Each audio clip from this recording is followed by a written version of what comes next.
Good morning. Wilkinson here. Today I am with Peter Bedard, and he is someone I met a while ago. We can't really figure out where we met, probably one of the local groups in Palm Springs, but he was in LA and now he's been here for a couple of years. So therapist and all kinds of stuff this guy does. So say hi, Peter. Hey, everybody. Good to be here. Glad to have you. Tell us about you. Who are you? That's such a wow. I was born many years ago. I was born as a baby. I was born. Okay, no, just hit some highlights to kind of give us a feel for All who right. you- Gosh, what would be important to your audience? So the thing that most people really get into is what we had chatted previously, where I had a near-death experience. I died and had to come back to this place. I didn't want to come back. Most people, when they come back and they have these near-death experiences, they want to come back for their children or something. And I was pissed off. I did not want to come back.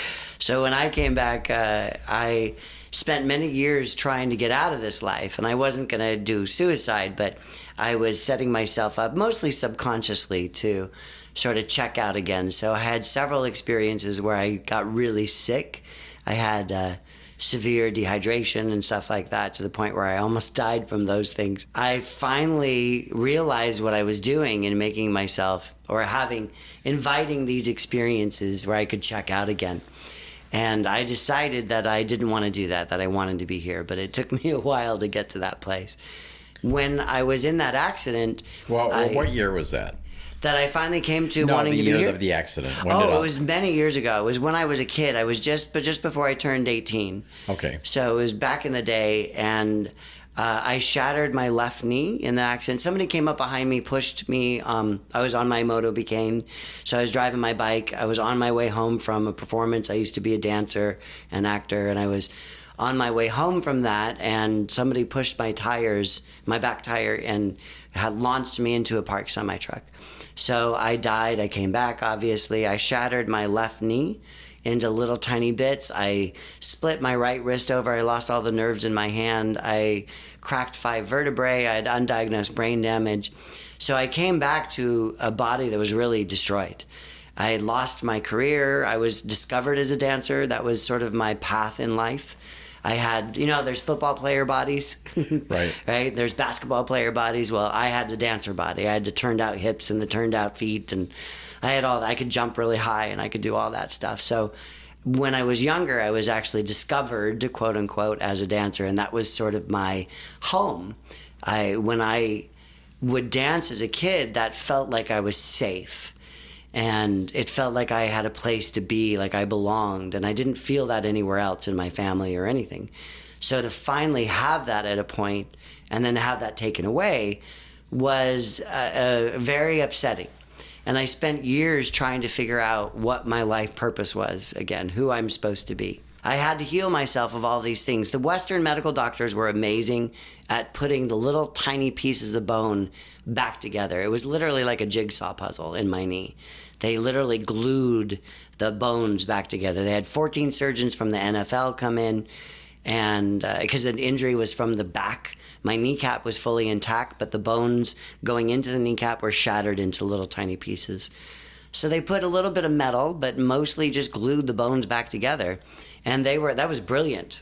Oh my gosh, the fact that I could, get my knee back, at least, the semblance of the knee back, was just enormous. But they didn't know what to do with me after that. I had to learn how to walk. I had chronic pain. I had bone-on-bone contact in my knee. They told me by the time I was 40, I'd have to have my knee replaced if I could ever walk again.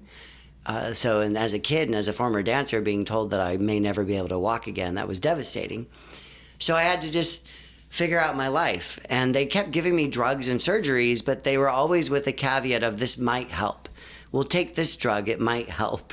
We could do this surgery, it might help. And I really wasn't interested. It's called practicing medicine practicing, for a reason. Exactly, practicing medicine. Yeah. Mm-hmm. And they didn't know what to do with all the other stuff. I mean, I call that moment my sort of initial moment of this cascade of pain. I had fibromyalgia and arthritis and asthma and depression and anxiety and white blood cells that were attacking red blood cells and hemoglobin that was splitting and shutting down my organs. And like I said earlier, I came close to dying several times after that. I only had one near-death experience, but it's always funny to me that a near-death experience means that you actually died. It's really not a near-death experience. It's like a death experience that you came back from. So I had these other experiences. That's because they're saying death is like, that's final. Right. So right. That's why it was near. It was near final. Yeah, I guess. But I did die. I wasn't here anymore. I went to the other side. You can read all about that in my book, too. That's part of the story in there. I've had several experiences that I like to call close to death because I came right up to the door. The doctors had no idea what to do with me. And so I decided to launch onto a journey. And I figured out, I just said I was going to heal myself. And I did. I started doing, if somebody came up to me and said, hey, I went to this therapist, this doctor, whatever it was, it didn't matter how woo-woo it was. I've done bloodletting. I've done all kinds of things. And I just did it because, I didn't have any other resources.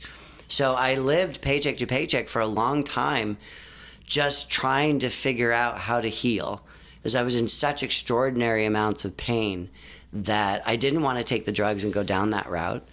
And that was, as I saw it, my only option. So I did everything. I did every holistic alternative treatment that I could find. And it ended up working. And not everything did, but I started to look at disease in a different way. And I started to see in myself how this moment, this accident that I had, that there was a wound on the physical level. Obviously, my body had been shredded, but there's also the wound on the mental level of I didn't know who I was anymore. My identity had been taken away from me. I had no life purpose. I didn't know how to be in the world. And then on that heart level where my passion, my love was taken away from me. I didn't know who I was. So I had a broken heart. My mind was in panic and my body was struggling.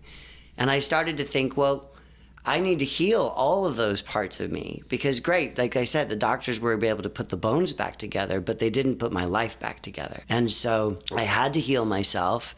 And I started doing these therapies and say, okay, what is my mind therapy this time around? What do I need to do right now that's going to help my mind find peace and not be in that anguish and that panic and that fear, right? What do I need to do on that heart level for my heart to heal and have that sort of spirit healing? I like to think that the heart is the physical organ, but that connects with the divine. And my heart was broken, and there was no connection that I could feel with any kind of source. And so I started to look at this like in the 90s, they were talking about combination therapies, cocktails, they were calling them. Whether it was cancer or AIDS, they were coming up with these drug cocktails. And I started to think, well, what would a holistic cocktail look like that is healing and addressing each of these parts of me? And maybe not the one therapy had to address all parts, but that I, in my therapy journey and my healing journey, was addressing all of those parts. Right. And that's how I healed. I healed all kinds of things they told me could never be healed. We were speaking earlier, I grew my cartilage back. That's pretty amazing, My Western doctors told me that was stupid and that it was impossible to do. You have bone-on-bone contact. The only thing you could do is get a knee replacement. Well, I grew my cartilage back. I didn't need to get a knee replacement. I was able to heal myself that way, And I started to stumble on these different things and to look at healing from a broader, I guess we could say more holistic lens. Mm-hmm. And I started to, instead of beating up my pain, I noticed there is a habit that I had and that I saw in everyone else. And that habit was when there's a part of us that's suffering or a part of us we don't like, right? I used to have a horrible opinion about my body. I was very upset with my body, and I thought my body was ugly, and I would speak badly to my body. Like women talk about their thighs, and they hate their thighs, or whatever it is, right? Well, I said I have to stop speaking to my body like that. And that's something that my cancer clients, I do a lot of work with cancer, and that was one of the things that really came out of those those clients with me, those patients, where they taught me that they needed to actually love their tumors. It's a part of them that's suffering. It's a part of them that hurts, that's not well. It doesn't need more abuse, right? And all I was doing is just dumping abuse, my anger, my embarrassment, my shame, whatever it was. I was hurting my body even more. And so I started to actually love my body and love the parts of me. They're suffering. I need to give them love. And I would start talking to them, sort of like a Gestalt method. In my background, a couple of my teachers were Martin Rossman and David Bressler from the UCLA pain clinic out there. And they started looking at, instead of beating the body up, what if you started to speak to it differently? Well, they were actually very involved in like doing things like blowing up your tumors. So if you had cancer, you were actually going to explode it or blow it up. And I started to say, no, what if we actually loved it? And there's an understanding in healing that the body knows how to heal. And I think that's true for the mind too. Even when our minds are in anxiety, stress disorders, obsessive compulsive behaviors, that intuitively inside all of us is this knowledge of how to heal. But we have to learn how to listen, and we have to learn how to hear the body's requests. So I started to love the parts of me that were suffering, and I started to ask them what they needed in order to heal. And that was a big change for me, and that's what I do with a lot of my clients. So Peter, you mentioned your clients. So let's bring that in. What do you do? So I am an alternative therapist. When it came time for me to get my psychology degree, I was looking at the master's programs that were available, and I didn't like what psychology was teaching. Now, this is 20-something years ago. Right. And it was very about sitting on the couch and, talking about your problems. And that really didn't work for me. It was also a model where they were looking at people as being broken and that there was something wrong with them that needed to be diagnosed and fixed. And that just didn't work for me. How I look at my clients is I look at them as who they are, as whole, perfect, and complete, and that they always have been, and they were born that way. So life dumped stuff on them that maybe they didn't know how to handle. There was garbage covering over their truth. But as a therapist, my job was to actually reveal that truth. How do you do that? Well, there's different processes. I think it's important in how you even start that type of relationship, right? That's one way. Like I start a relationship with my clients that I will not, I even if they try and prove to me, there's some people that are very married to their pain, right? Physical pain, mental pain, spiritual pain, whatever it is, they're very married and identified by that pain. I was going to say it's their identity. It's who they are, right? And I refuse to accept that. I will say to my clients, how my job is to hold the truth that who you are is whole, perfect, and complete, and always have been. And if you ever convince me that you're your disease, then I have to stop working with you because I can no longer help you, right? And I've been doing this for almost 18 years. I've only had one client convince me that they were their disease, that that's just who they were. And I literally had to fire him. He kept trying to come back, and I kept saying, no, I'm sorry. I can't help you because I can only see you as broken now. And so I can refer you to people. I can do that. But you convinced me. So he wanted to be broken? I think so. It was his identity. It's how he knew how to exist in the world. And a lot of us get to that place. I've been at that place that right. I didn't know how to be. I was in such excruciating pain every day. I can understand that. But I also knew that it wasn't who I for some reason, some grace, some whatever, reminded me and let me know that I am not that pain. Well, hopefully the guy went to the next therapist and said, this is who I am and I don't want to be this anymore. I hope so. So maybe you were the stepping stone to something else. Yeah, maybe my saying, hey, I can't work with you anymore, maybe was a wake-up call. I hope so. Yeah. I don't know. So you wrote a book. I did. I was very blessed. I wrote a book. It's kind of a combination book. It's a little bit of a biography. So it's kind of my near-death experience and dying and coming back and that type of stuff. It's some of what I told you about understanding that healing is a mind, body, spirit type of thing. And we hear that phrase all the time, but most of us don't know what to do with it. And so I developed these processes that I came to call Convergence Healing. And these processes of loving the pain and talking to the pain and working with the pain and asking the pain what it needs in order to heal and letting the pain guide us into our healing. And so that's really what the book's about. Stories of my clients doing that and where it went. And you said you originally wrote it for your clients? Yeah, I was very blessed. Oh my gosh, I never thought that I would get published. It was something that I wanted to do. I'd been collecting stories over the years, and I wanted to put together as a booklet type of thing to give to my clients to say, look, you may not be able to see the light at the end of the tunnel now. And here are several people that were in the same place you were in, and look where they went. And so I actually self-published it. It was only out. I loaded it up and I had to take it down a week later. People could buy the book actually for a week when I was self-publishing. And then it got passed to the president at the time of Simon & Schuster, and she bought the book from me. So I had to take my original book down, and then we went in. They wanted to do some rewrites, so we went into rewrites for it. And it was very exciting. It was very cool. How long did the rewrite take? Well, that's a whole thing, because the book was being used to launch a new publishing imprint, a new house, basically a publishing house under Simon & Schuster. And they had a deadline for when this needed to happen, and it was months away, just a few months away. And so we literally had to rewrite the whole book. The editor that was assigned to us initially thought that we had over a year. So she was coming for the first 3-4 weeks. She was coming to the process as if we had a year. And we were in a bit of a panic. I have a co-author that I wrote the book with, a friend of mine who helped me turn it into a book form. And I know how to write a book, but I learned basically from him in this process. And so suddenly we had to get into, light speed, and write the whole book in a matter of a few months, rewrite it in a matter of a few months.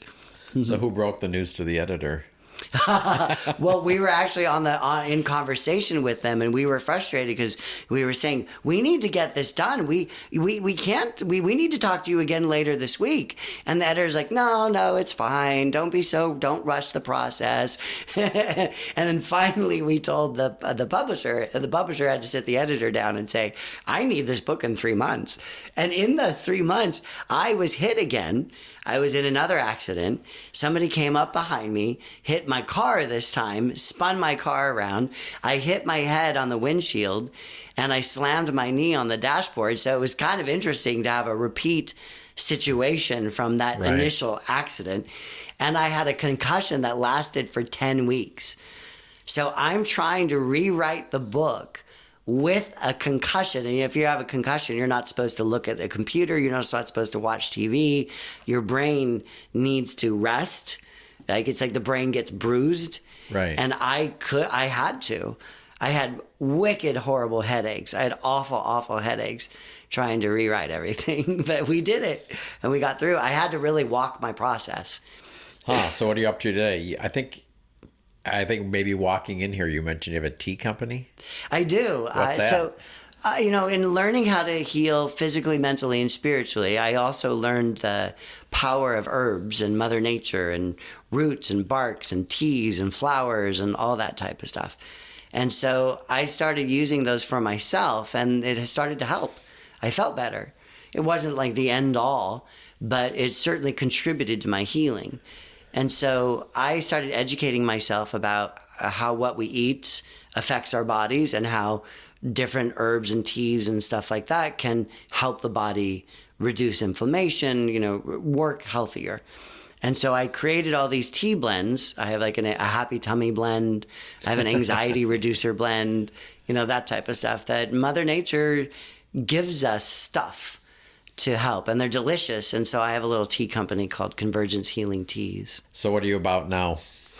Well, right now, before the pandemic, I was teaching around the world. I was doing a lot of that. I would travel to different countries and teach workshops and classes. And it was really actually a very selfish thing on my part, because one, I love doing what I do, and I get to share my work with other people in other countries, but I also got to see those countries. So Exactly. it was the best way to travel, right? I would teach a class, and people would have results from the class, so they would want to introduce me to people or whatever. So I would get taken out to lunch, or get the native tour of the area where the residents would show me around. And I'm just getting back to that. I have to go to Tampa next week to do some work out there.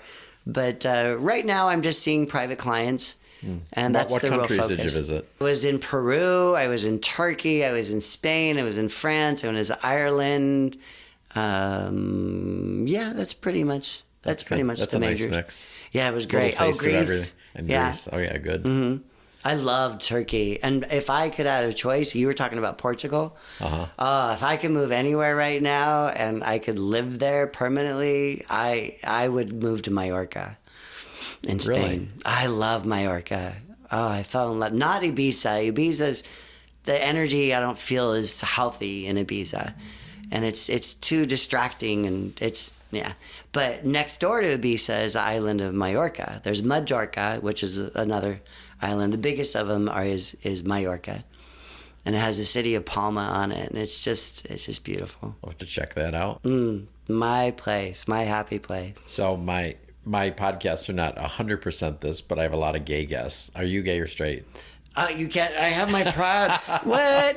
I know, but I'm setting you up because they can't see that you have a shirt that says proud on it. I am totally gay. I have a big neon triangle above my head that I always, can't you see it? It's flashing on and off. Big pink triangle. What's your gay story? What's my gay story? So I tried to come out very young. It didn't work.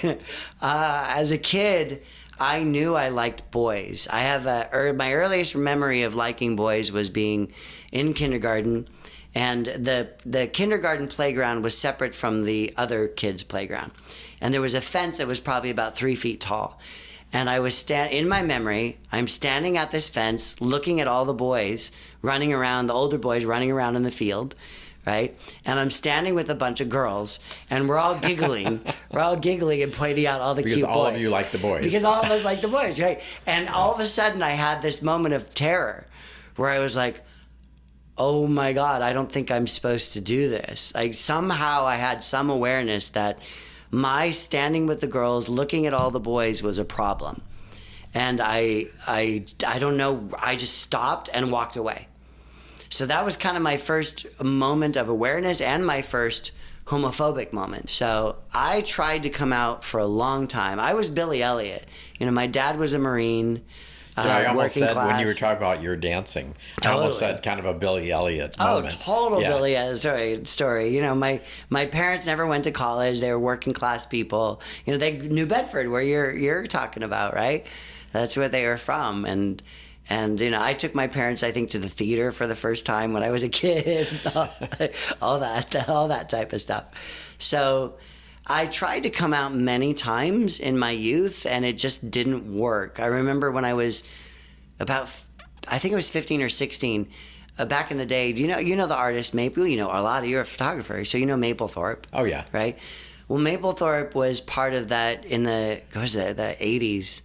Early 80s, where there was the Congress was upset about the funding, National Endowment of the Arts, funding gay artists, and there was all that talk about deviant art and stuff like that. And so there was an exhibit, Mapplethorpe had died, and there was an exhibit coming around, and our local newspaper had an entertainment section, right? And I pulled it out, and on the cover of the entertainment section was one of Mapplethorpe's famous photos. And I thought, oh, this is a segue. We would sit at the table and read the paper, right? This is a segue. And I pulled it out and I said to my mom and dad, hey, we can go to the Mapplethorpe exhibit, right? I don't know why I thought that was a good idea. But boy, my parents are fantastic now. They really have come around. But back in that time, I just got a slew of hate. of Mapplethorpe and how awful, and I don't think they even knew what he was. So when they actually figured out who he was, it was all those people I grew up in the Bay Area, so those deviant people up in San Francisco, those men who wear dresses and those awful faggots and, that type of stuff. I don't think they used that word, but it scared me a lot. And that was my one of my efforts to come out. So did you go to the exhibit with them? No, gosh, no. I immediately dropped the paper and I stopped trying. So was it an image that said gay? No, it was Maple's. The image was of the silhouette of two men, a white man and a black man, and it's the profiles. Okay. And that famous image where they just are slightly offset of each other. It's like a headshot, isn't it? Yeah, it's very, very close, and it's a profile, and the two faces, they're looking away, and you just see their profiles, and one head is slightly in front of the other, and it's a beautiful shot. And they didn't know who he was, so I had to stumble and say something about, oh, he's a photographer. I think I said he's a gay photographer or something. I didn't even say homoerotic or anything like that. And that just set it off. So I tried to be straight. I actually had a girlfriend. She was beautiful. She was Miss California runner-up. Yeah, it didn't. I tried for 9 months, and that was it. Oh. I finally came out in college. And she was my first, too.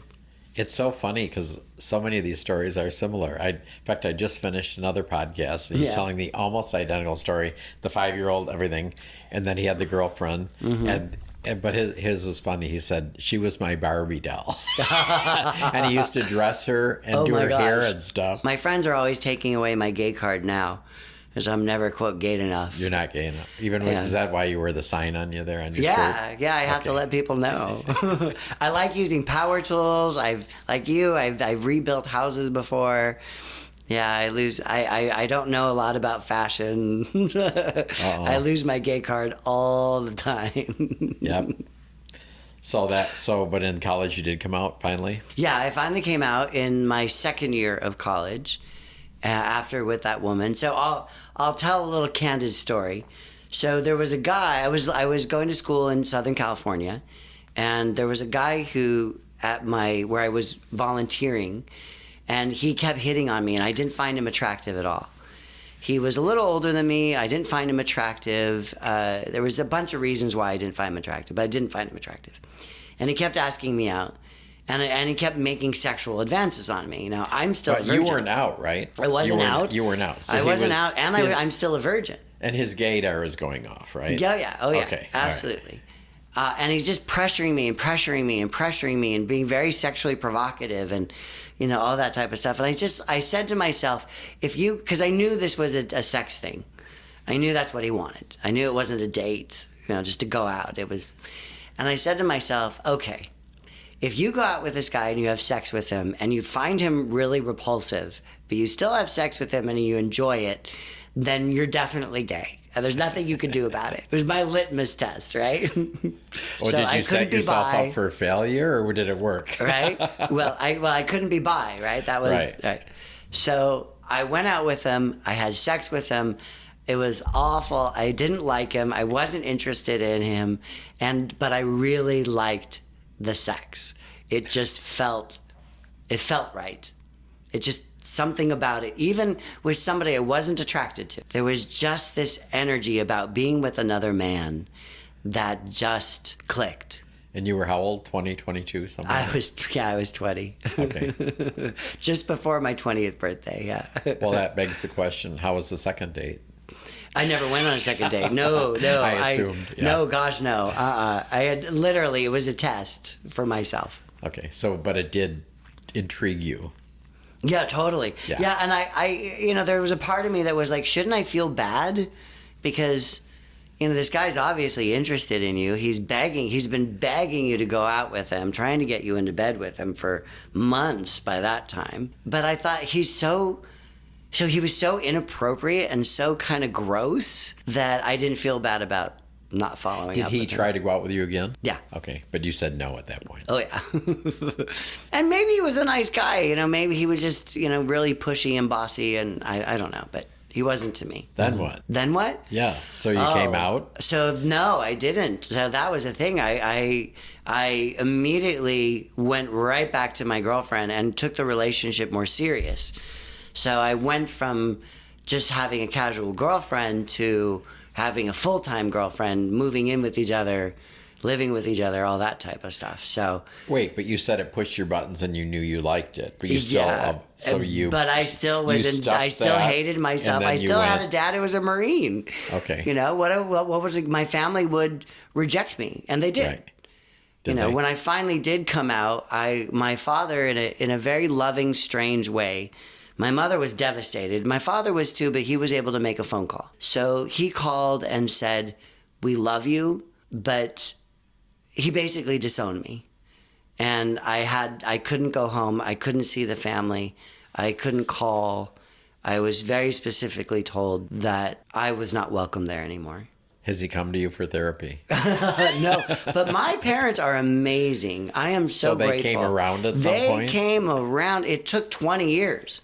Wow. Literally, it took about 20 years before my parents truly were fully comfortable and fully okay.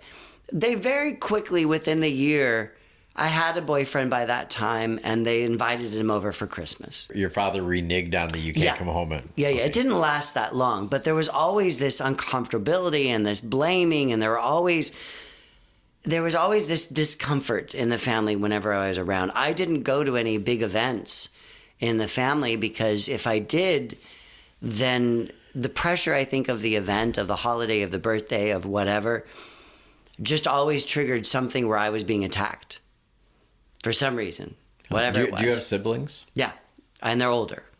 Yeah. And how do they take it? My brother's, I don't even know what happened with him. I don't know. Won't talk about him.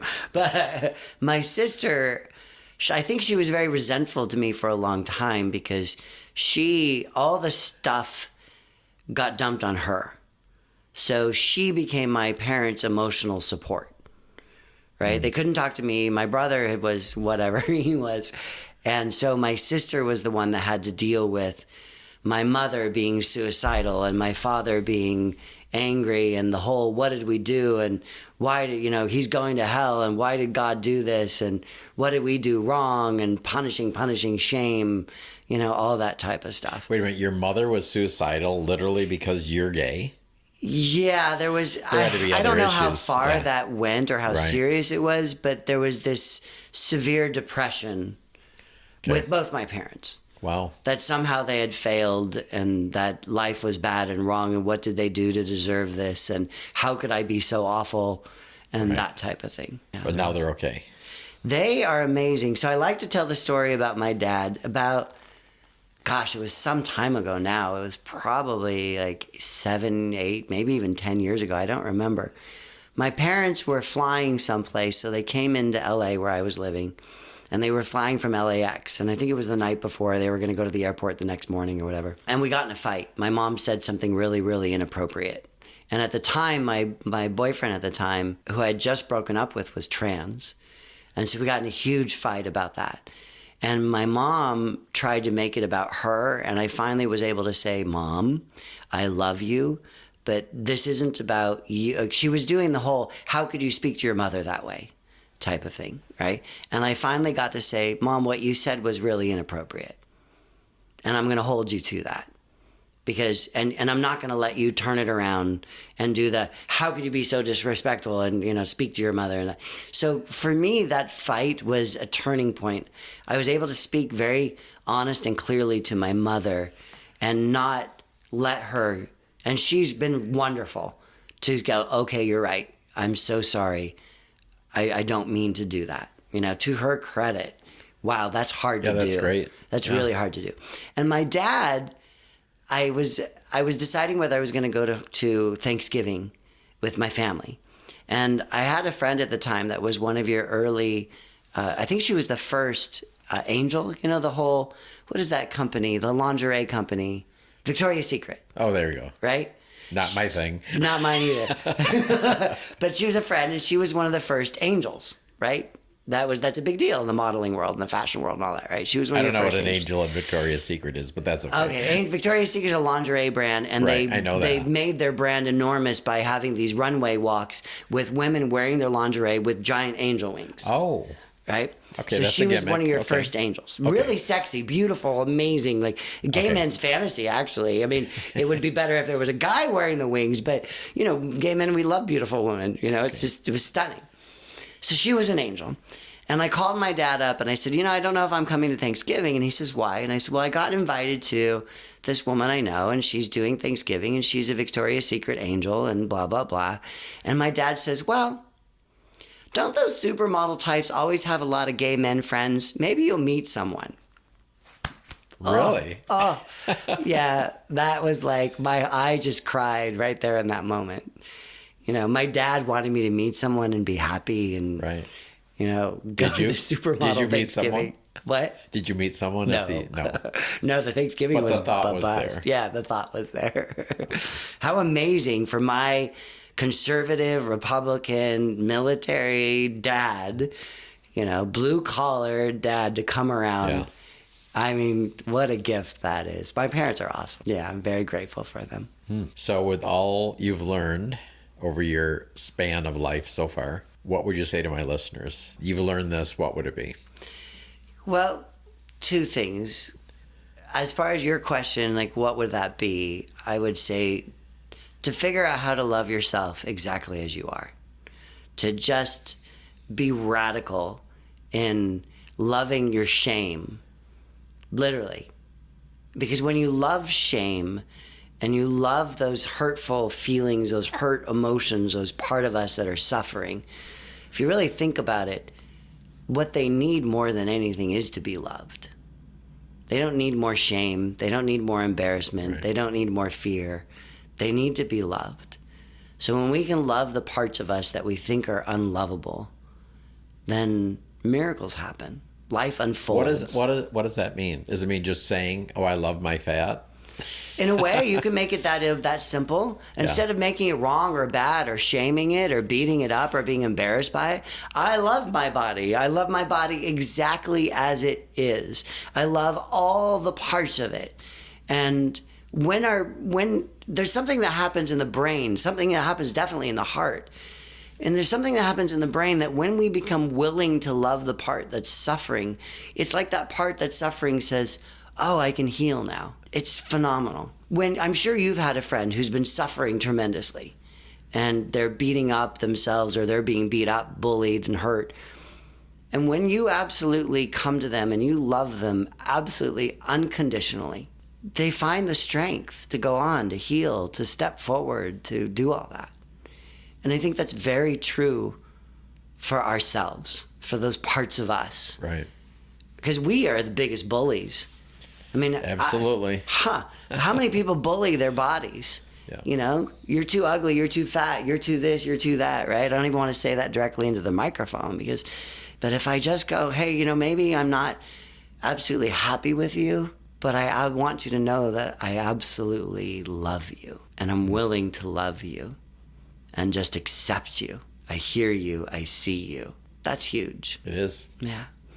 Well, Peter, thank you for coming in. Well, thank you for letting me be here. I love great. that It's been fun. We had And our we misses. have something to talk about. We have lots to talk about. Yeah, we'll talk about some more stuff. But thank you for coming in today. You're amazing, Wilkinson. Thank you. You're welcome.